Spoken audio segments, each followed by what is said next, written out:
Euskadi es el territorio autónomo peninsular más pequeño, solo 7.250 kilómetros cuadrados. Para una extensión tan reducida, la densidad de población es, sin embargo, la más elevada de España. Algo más de 2.100.000 personas habitan en las tres capitales vascas, los numerosos pueblos y los incontables caseríos. Geográficas de su país, que además de pequeño es notablemente montañoso. Producto quizá de ese esfuerzo ancestral y de la riqueza natural del país, Euskadi ha sido siempre una tierra laboriosa. Desde la Edad Media se explotan allí las minas de hierro más ricas de España, las de Somorrostro, San Salvador del Valle, Basauri. A pesar de la recesión económica que afecta al país en los últimos tiempos, la producción industrial de Euskadi representa el 47% del total nacional, algo más de 500.000 millones de pesetas por año. Teniendo en cuenta estos datos, extensión reducida, elevada densidad de población, notable producción industrial, podemos comprender que Euskadi se despierte cada día envuelta en una actividad trepidante. 500 trenes de viajeros y 50 de mercancías se mueven a diario por los 295 kilómetros de vías. 2 líneas férreas atraviesan el país de sur a norte saliendo de Miranda de Ebro, la que conduce hasta Bilbao siguiendo el cauce del Nervión y la que lleva a la frontera con Francia pasando por Vitoria, la Sierra de Aralar y San Sebastián. Estos 295 kilómetros de vía ancha que comunican al País Vasco con el resto de España unen entre sí a 97 estaciones de ferrocarril. Si dividimos el número de kilómetros por el de estaciones, veremos que la media resultante es de una estación cada 3 kilómetros, muy superior a la media nacional. La historia de estas estaciones forma parte, lógicamente, de la historia del ferrocarril en Euskadi. Del mismo modo que las líneas a las que servían, las estaciones de ferrocarril sufrieron progresivos cambios y sustituciones. Rurales o urbanas, para el embarque de viajeros o para el de mercancías, las estaciones fueron cambiando su fisonomía, adecuándose progresivamente a las nuevas necesidades. Perdidas a veces en lo más escarpado de un bosque de castaños, donde solo el ferrocarril osaba transitar, las estaciones se hicieron parte del paisaje. En otras ocasiones, su arquitectura, profundamente inspirada en el estilo autóctono de construcción, las integró perfectamente en los entornos urbanos. Algunas incluso han pasado a formar parte de la historia de este país como escenarios de acontecimientos políticos. Es el caso de la estación de Hendaya, donde se entrevistaron en 1940 Hitler y Franco. Las grandes terminales de Bilbao, San Sebastián, Vitoria e Irún forman, por su historia e importancia, un caso aparte. Las estaciones de Bilbao. La primera estación que tuvo Bilbao fue la del ferrocarril que unía a esta ciudad con Tudela. La estación, cabecera de línea, se levantó en 1863 en la margen izquierda de la ría, frente a la urbe. El trazado de la línea y las deficiencias de otros enclaves, como el que se proponía en el casco viejo de la ciudad, decidieron finalmente a los constructores. El proyecto original del edificio era del ingeniero británico Charles Vignol y la ejecución de la obra se adjudicó a la casa Thomas Brassey. La idea original del ingeniero no fue íntegramente respetada. No obstante, el aspecto peculiar de la estación, con sus rampas de acceso características, se mantuvo durante casi 80 años. En las primeras décadas del siglo XX, el tráfico ferroviario en Bilbao ha crecido espectacularmente. Numerosas líneas de diferente ancho confluyen en la ciudad y el ayuntamiento apremia a la Compañía del Norte, propietaria de la estación, a que haga mejoras en ella o la sustituya por otra nueva. La guerra civil interrumpió las negociaciones entre la Compañía del Norte y el ayuntamiento de la capital.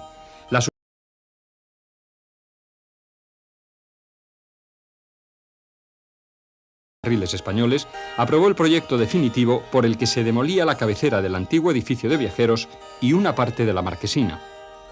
La estación de Bilbao Abando se construyó entre los años 1941 y 1948 sobre el mismo solar de la antigua estación. Recientemente, en 1983, las inundaciones que afectaron a casi todo el País Vasco produjeron daños considerables en la estación. Se aprovechó entonces la restauración para mejorar el interior y modificar el equipamiento de la estación.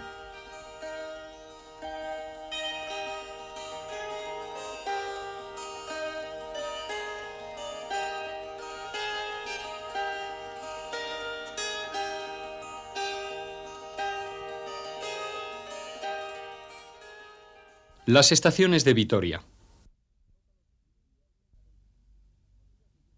Zócalos de sillería, tejados de zinc, molduras de yeso para la fachada, ningún material fue escatimado para que la primitiva estación de Vitoria se pareciera lo más posible a las estaciones de primer orden de Francia y de otros países. La flamante línea de Madrid a la frontera francesa está en pleno desarrollo y Vitoria necesita una estación. El proyecto lo presenta la Compañía del Norte en 1862. De acuerdo con los cánones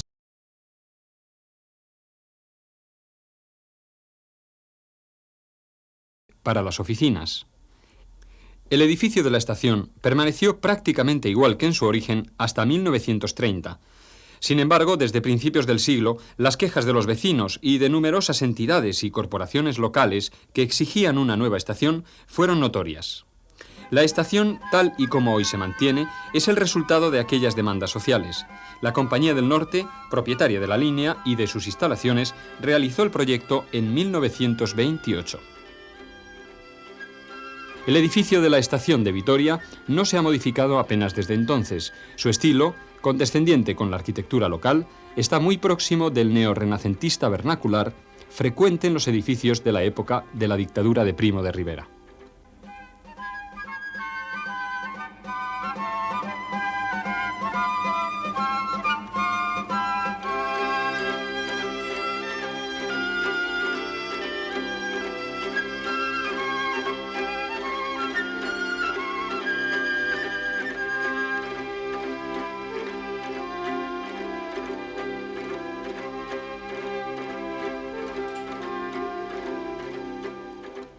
Las estaciones de San Sebastián.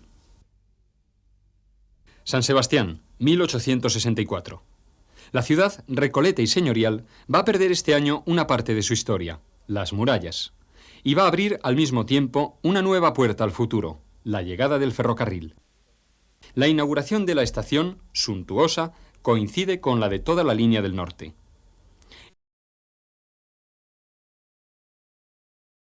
Al mar, se levanta el edificio. A su lado están la antigua Plaza de Toros, la fábrica de tabaco, el velódromo y el frontón de Atocha. El puente de Santa Catalina primero y más tarde el de María Cristina lo comunican con el núcleo de población. Solo algunos años más tarde, al borde del fin de siglo, San Sebastián se convierte en una ciudad balnearia que atrae a gran número de personas. Miles de turistas, preferentemente de clase alta, llegan a la ciudad en muchos casos por ferrocarril. Los reyes fijan allí su residencia de verano y se inaugura el Gran Casino. La ciudad se pone de moda. Con estos avatares sociales, la estación ha de adecuarse a las nuevas circunstancias. 6 años después de construida, la compañía propietaria es ya consciente de que hace falta levantar una nueva o mejorar la existente. Y se opta por esta última solución.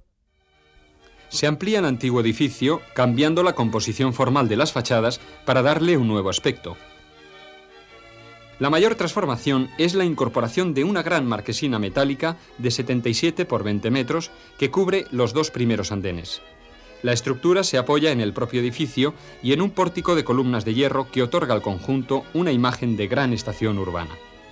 Esta marquesina y la que se derribó en Santander en 1936 han sido las 2 únicas muestras de la arquitectura ferroviaria del ingeniero francés Gustave Eiffel en nuestro país.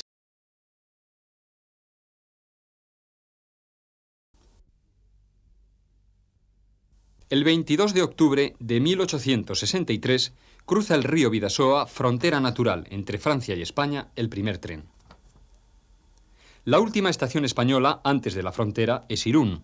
El edificio provisional, construido en madera, estaba emplazado junto a la aduana, aproximadamente a 1 kilómetro del núcleo urbano.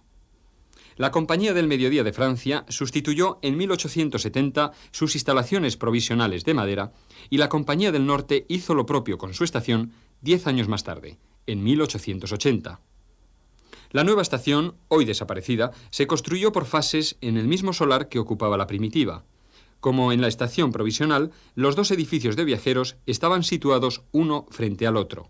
En el espacio entre ambos, las vías y los andenes quedaban protegidos por una gran marquesina férrea.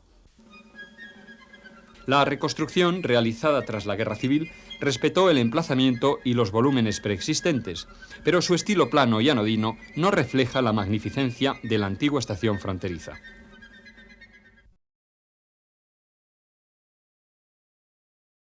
cambio de los usos y costumbres de los ciudadanos han degradado y alterado todo este rico patrimonio ferroviario. Ello ha impulsado a Renfe a poner en marcha el plan de modernización y equipamiento de estaciones para adecuarlas a las necesidades actuales.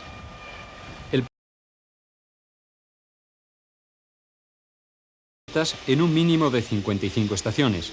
Las inversiones destinadas a la mejora de las estaciones de San Sebastián e Irún se cuentan entre las más importantes de toda la red nacional. El plan constituye una importante operación para recuperar un patrimonio arquitectónico, pero no solo eso.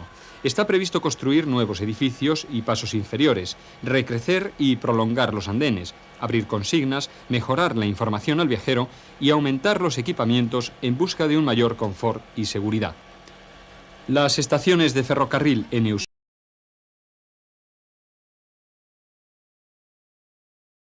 son bien la puerta a un medio de transporte moderno y con perspectivas de futuro.